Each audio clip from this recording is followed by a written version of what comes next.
So it's inspiring to have an advocate who's actively working for a better world and speaking for those who are not voiceless, just not being heard. So let's welcome John Falzon to the stage, and we'll listen and invite him for conversation. Thank you, John. Thanks, Michael.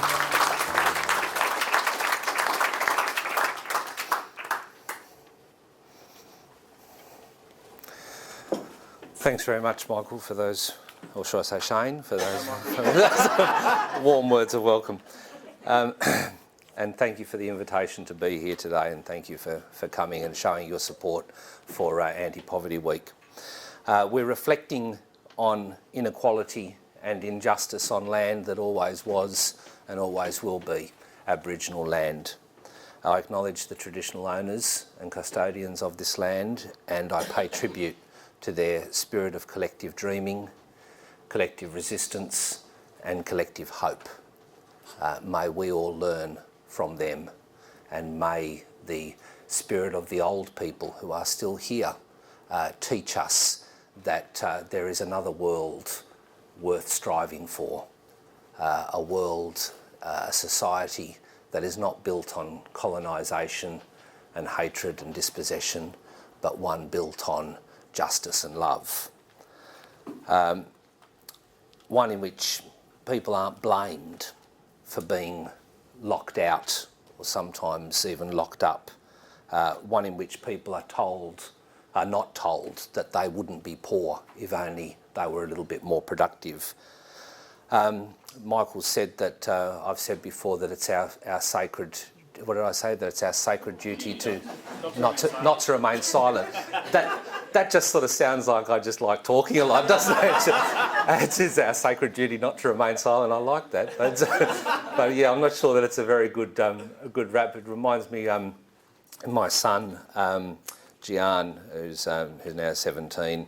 I'm sure you've heard the story before about when he was little. Have you all heard that story about? No. Oh well, I tell that. I'll tell the new one first because it's the more recent one, and he's less ashamed of it.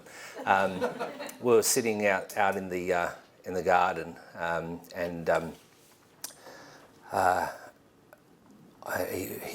he turned to me and he looked at my feet. I had a pair of sandals on, and he looked at my feet and he said, "Papa, you're getting your feet are looking like the feet of an old man. They look like Nunnu's feet." That's grandfather in Maltese. And I said, "Well, son, that's because I am getting old, That's no wonder that my feet are looking like the feet of an old man, because I am an old man." And I said, and then I started to ramble on just for the hell of it. And I said, you can tell a lot about a person by looking at their feet. In fact, you can tell all sorts of things by just looking at a person's feet and studying their feet. And you're very observant, Gian, looking at my feet. And I just rambled on and on. And he goes, "Yeah, you're right, Papa." He said, "Actually, by looking at your feet, I can tell you're a poet." I said, "Really? How?" And he says, "Well, for the whole time I've been looking at them, you haven't bloody shut up." So that's our sacred duty, not to be silent. Yesterday, the Society launched this wonderful report, Sick with Worry, Stories from the Front Line of Inequality. And it was a very powerful and beautiful thing to be able to launch a report that simply allowed the people that we assist to tell their stories, to speak, to be empowered, to share their analyses and insights, because all too often we have this very strange notion, both sides of politics have this very perverse notion, in my view, that the best way to do social policy is to devise it and implement it from above, because people above, whether it's in the ivory towers of industry or bureaucracy or academia or religion or community services, know what's best for the people down there. Now, this flies in the face of all logic, because when you think about it, who's going to understand inequality the best? Those who experience the brunt of it. And yet, time and again, whether it's the social sector, and I think we need to look very honestly at ourselves, government, all sorts of our society's institutions we go about things upside down and we sort of say, well, we've got an excellent view of what's going on down there, so we can actually tell you how to fix it, how you need to change. And so little do we turn the tables and create the space where the people who are experiencing, who are forced to bear the brunt of structural inequality, let's remember, they're forced to bear the brunt. They don't choose to be poor. They don't choose to be unemployed despite the ridiculous rhetoric that we hear every day. They don't choose to be underemployed or low paid or in insecure housing or homeless or having to live with a mental illness and the stigma therein, or having to struggle from day to day to survive because they've got a disability. Why should someone have to struggle to survive because they're living with a disability? Disability shouldn't be the cause of a struggle to survive. It's the way we've organised society that has caused the person with a disability to have to struggle to survive. You know, it's the old classic of what do you do if someone can't get up the steps, literally? You either blame them, or you say, well, that's just tough luck, or you say, well, you can't get in the building, or you build a ramp. And that's your classic explanation, really. It's a classic parable for how it is that we keep saying that the people who bear the brunt of inequality need to change, where in fact it's the kind of society that we have that pushes them to the edges, that buries them underground, that puts them out of sight, that renders them unheard. Michael spoke about the people being unheard. There's a beautiful line from Arundhati Roy, the Indian activist and writer, who says, "There's no such thing as the voiceless. There are only the deliberately silenced and the preferably unheard." Well, that's the story everywhere, my friends, from the people who've experienced the violent pointy edge of colonisation, the first peoples, to the most recent arrivals who come to Australia with nothing but a tiniest nugget of hope in their pockets, a nugget of hope so small that it could almost be mistaken for despair. And then what do? We consign them to these offshore limbos, these shameful factories for incarceration, factories for the production of mental illness and harm and abuse and rape. And that's what we do. We've done it to the first peoples, and we continue to, and they live with the toxic fruits of inequality, hence the high rate, the disproportionately high rates of incarceration of first peoples, and we do it to the most recent arrivals. And in the middle, you've got that whole tranche of people who are excluded and made to live in a state of permanent recession, even at a time of economic boom and prosperity. So what does the narrative do to justify that and make sure that we don't feel uncomfortable? It says, well, these people must be to blame. The first peoples must be to blame, otherwise they wouldn't be in prison and they wouldn't be poor. The recent arrivals must be to blame, otherwise we wouldn't have to protect ourselves from them.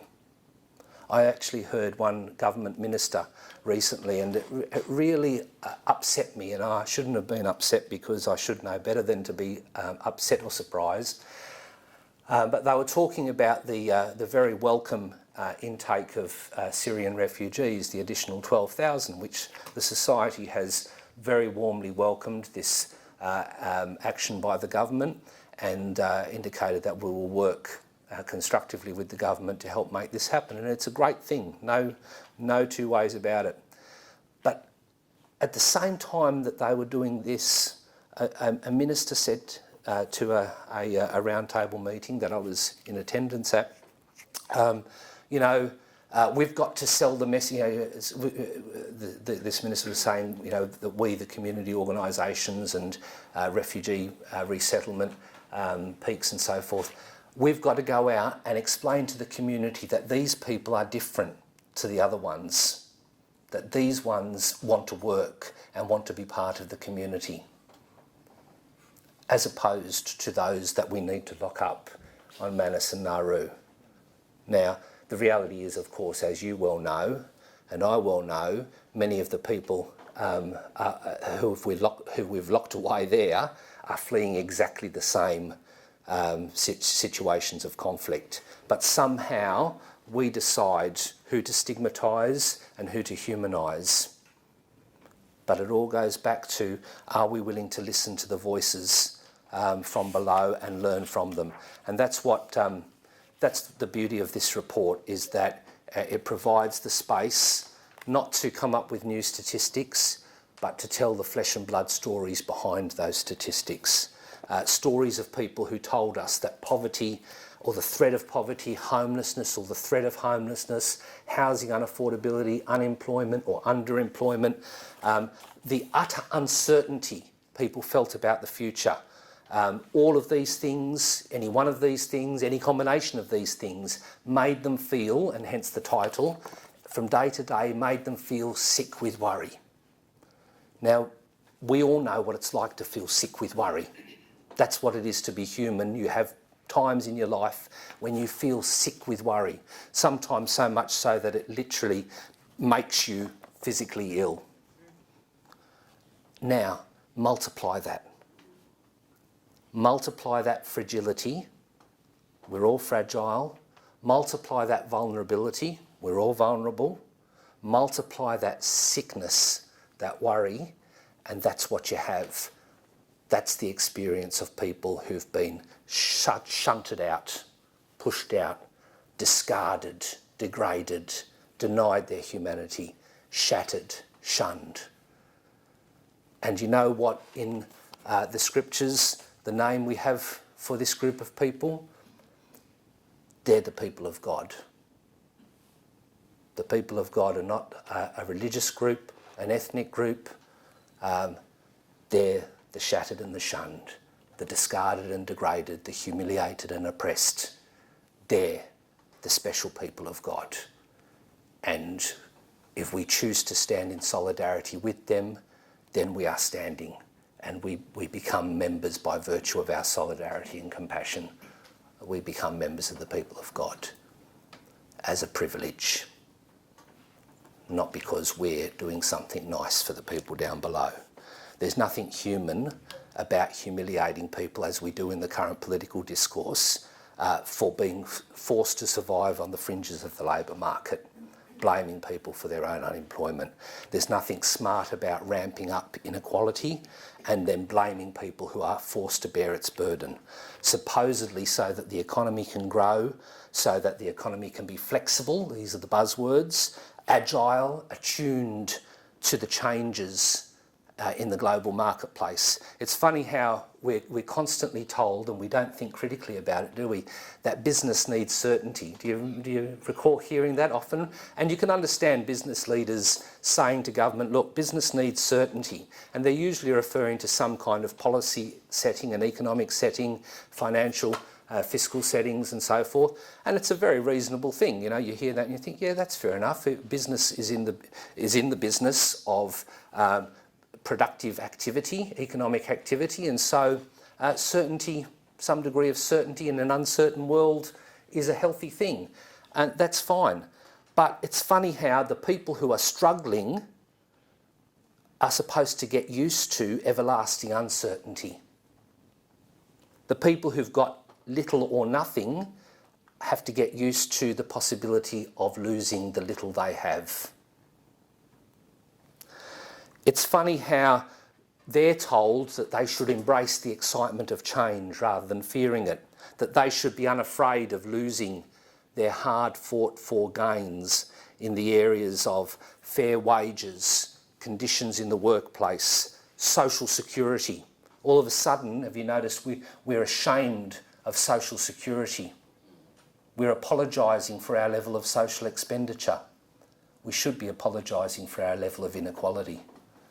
But funnily enough, we're apologising.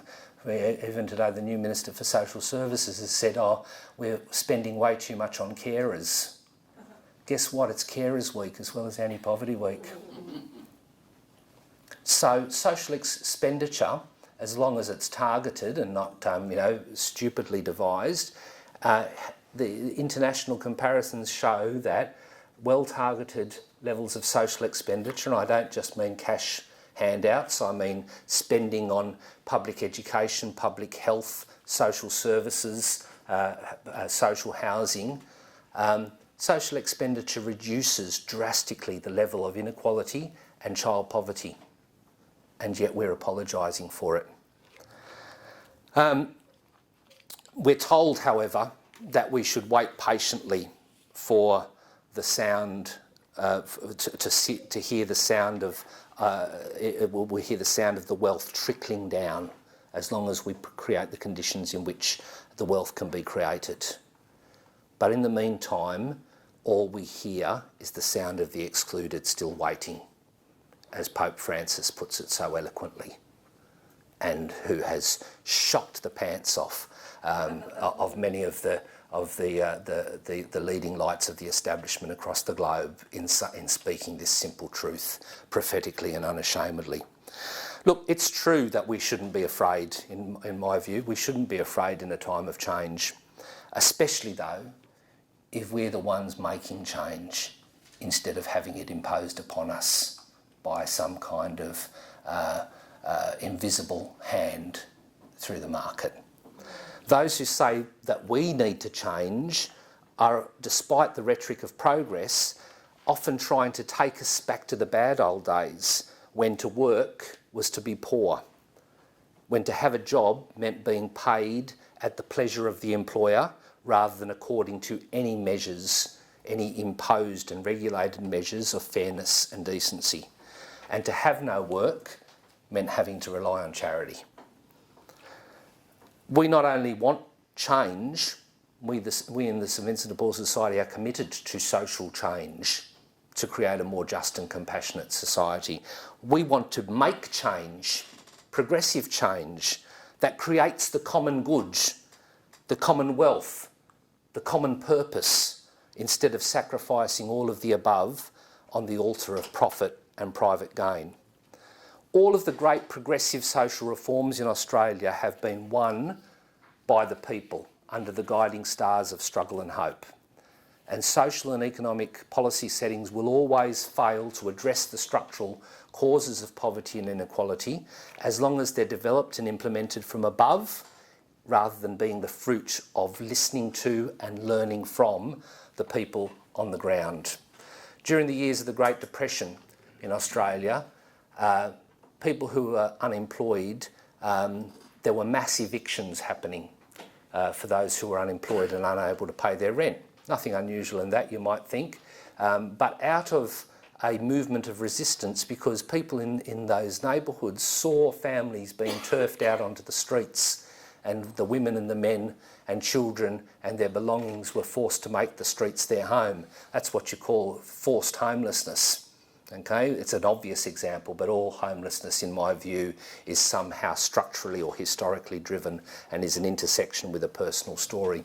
And people gathered around those people's homes and tried to protect them as they were being evicted. Out of that grew the movement and later legislation and policy frameworks to protect tenants' rights. We wouldn't have those rights protected, and I don't just mean for people who are in poverty, but I mean anyone who's renting. Those tenants' rights began because people took to the streets and defended those who were being evicted. So this is an example of, under the guiding stars of struggle and hope, that's how good policy is developed from those struggles, and good policy has to be developed again from such struggles. It's the job of government not to abandon people to the rampant inequality of the market, but to achieve collectively what markets cannot. That doesn't mean replacing markets, but working alongside, because markets are very good at many things, encouraging innovation, encouraging competition, providing incredible array of choices for those who can afford them, but not so good at other things, and that's where government has to step in. And we have this very common notion of individual enterprise, individual freedom, individual success. But the reality is there's an important role for government as a you know, when it works properly, as a means by which community people can achieve collectively what we cannot achieve individually. And that's why those areas of social expenditure, of making sure that no one misses out on the essentials of life, a place to live, a place to work, income support if you can't work, a place to learn, a place to heal. These things we must try and achieve as a community rather than leaving leaving people to fend for themselves. But you know, it's interesting. We keep hearing this rhetoric of needing to cut social expenditure. Cutting social expenditure is code for protecting those who do not wish to pay their fair share. We might not be able to achieve equality of incomes, but we can achieve equality of outcomes. And we can only begin to achieve this if we build society on the principle, on what I believe is the very Christian principle of from each according to their ability and to each according to their needs. So that everyone contributes. That's why we have taxation, and that's why we have public expenditure and unemployment benefits and the National Disability Insurance Scheme, and so the list goes on.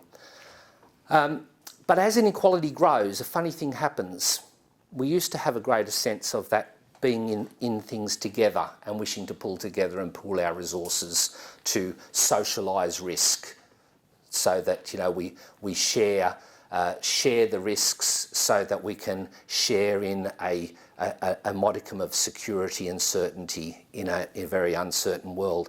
But there develops an expanded elite who argue that they're tired of doing all the lifting so that the rest of us can do the leaning, and that they can afford to pay for all they need, be it housing or health or education or safety, so why should they have to pay for those who cannot?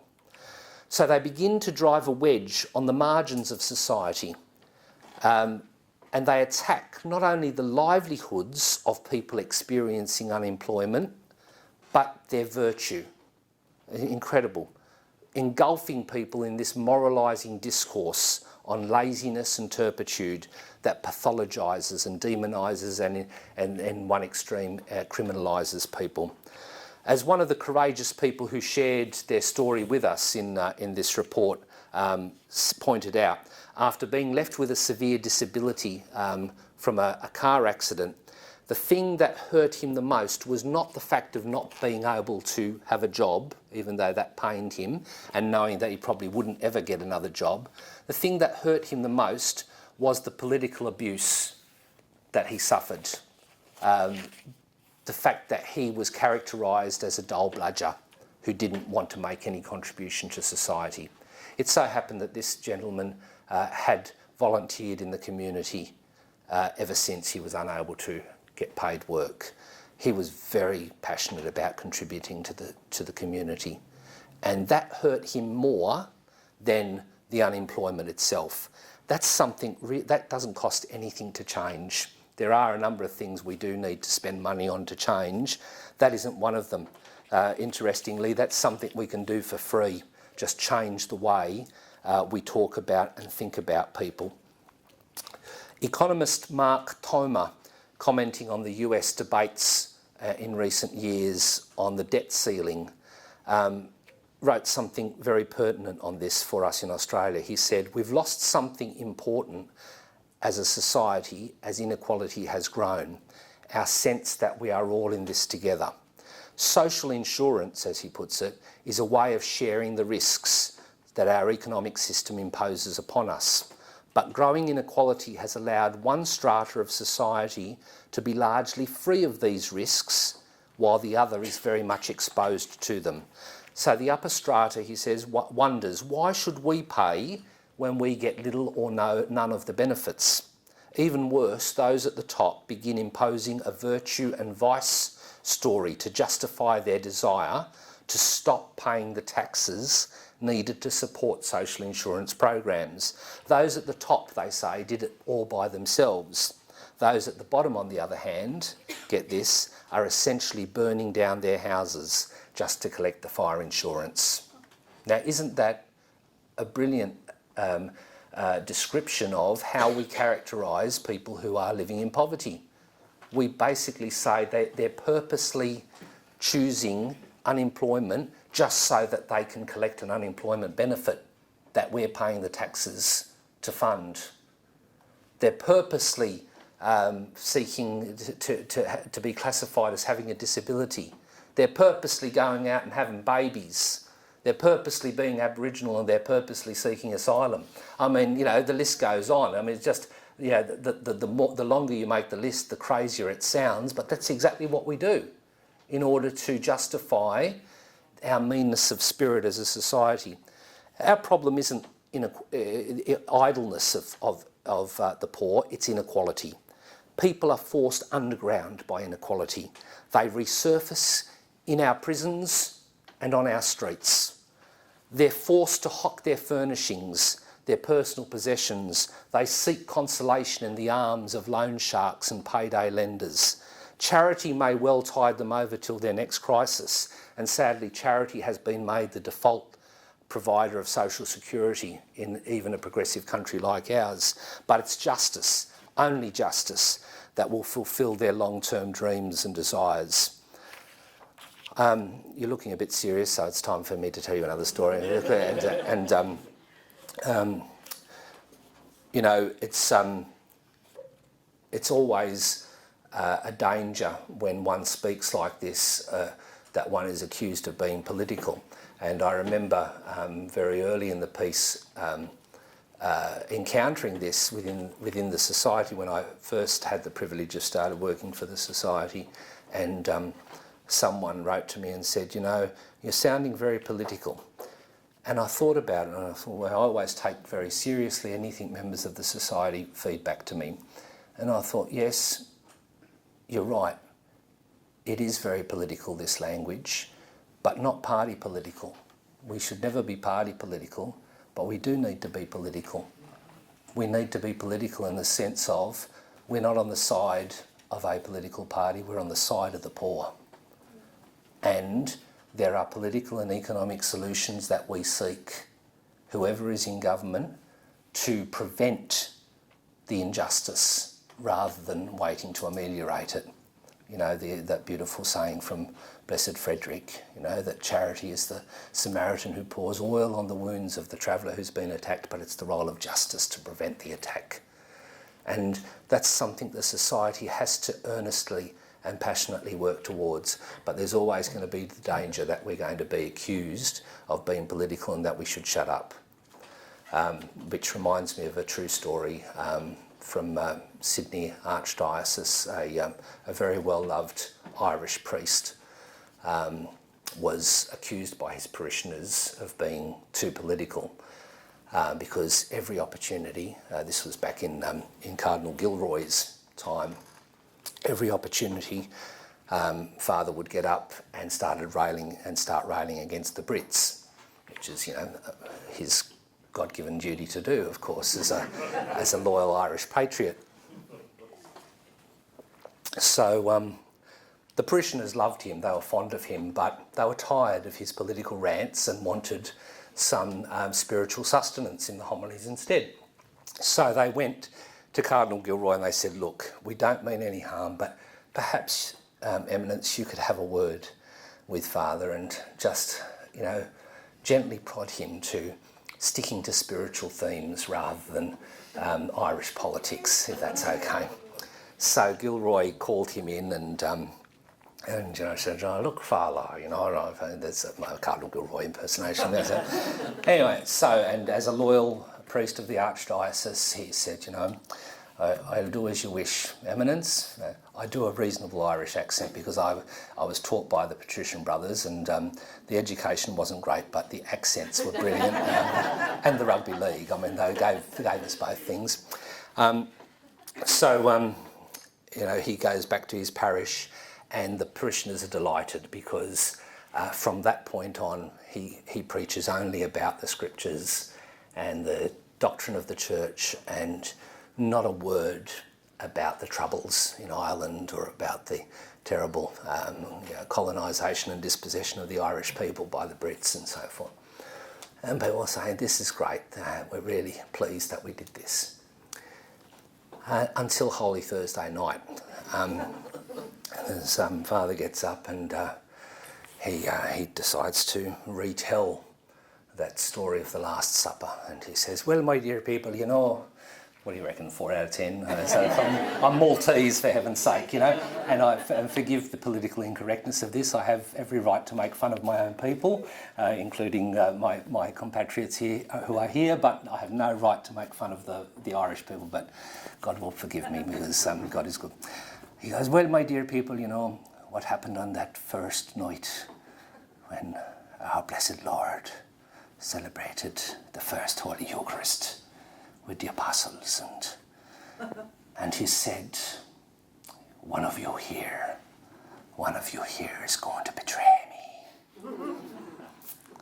And you know what happened, my dear people, you know how the apostles were wounded by the accusation that one of them would possibly betray their Lord and Saviour.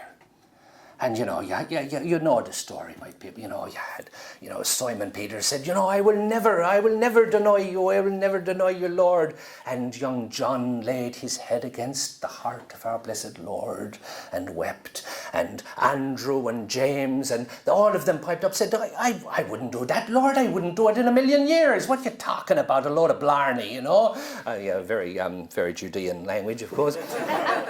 And Thomas says, you know, I don't believe you. Typical doubting Thomas. He never believed a word the Lord said, you know. I don't believe a word you're saying, Lord, on this occasion. None of us would ever betray you.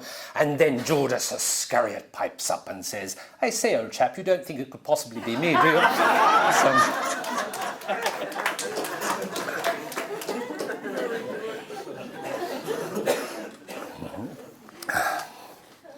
That's the art of being political, you see, when you're not being political.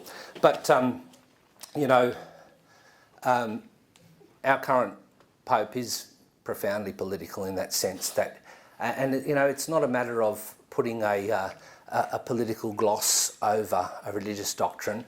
It's profoundly incarnational because it's all about wanting to create a society built on justice and compassion rather than on greed and exclusion and dispossession and violence, and to acknowledge that these are structurally caused. And he's certainly not the first. I read a wonderful joint declaration from some time ago from the bishops of a region in Brazil. And this is really radical. They said, we want a world where people will work not to get rich, but so that all will have what they need to live on: food, healthcare, housing, schooling, clothes, shoes, water, electricity. We want a world where money will be at the service of human beings and not human beings at the service of money. We want a world in which people will be one and the division between rich and poor will be abolished. Beautiful, simple, but utterly radical, in the sense of radical meaning to go to the root, to go to the causes.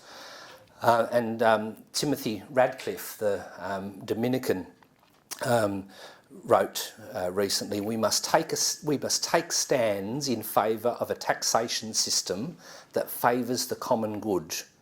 We must oppose the growing inequality that is tearing apart our country. He was speaking about Britain. But we must also find ways to touch the communal imagination. If the poor are shut out or humiliated, we do not discern the body of Christ. Very, very powerful words. And so I'd just like to conclude by saying that, you know, inequality is our enemy. It's manifested through the terrible twins of surfeit on one hand and despair on the other. And it's dealt with by the double strategy, we're a practical people, of a redistribution of wealth and resources and a redistribution of hope. We feel an incredible sadness as we see people punished for the crime of poverty and excluded in the interests of growing inequality. But our sense of solidarity, our sacred solidarity, is stronger than our sadness. And we know that humanity will win out against humiliation, and that humiliation well known for being the cause of disempowerment or rage, which is just a version of disempowerment turned outwards, humiliation turns into absolutely revolutionary change in the way we think about society and our values, but only under the guiding stars of struggle and hope. And so I'll leave you with the beautiful words of Lilla Watson, an Aboriginal activist from Queensland in the 1970s, who said, "If you have come to help me, you are wasting your time. But if you have come because your liberation is bound up with mine, then let us work together." Thank you.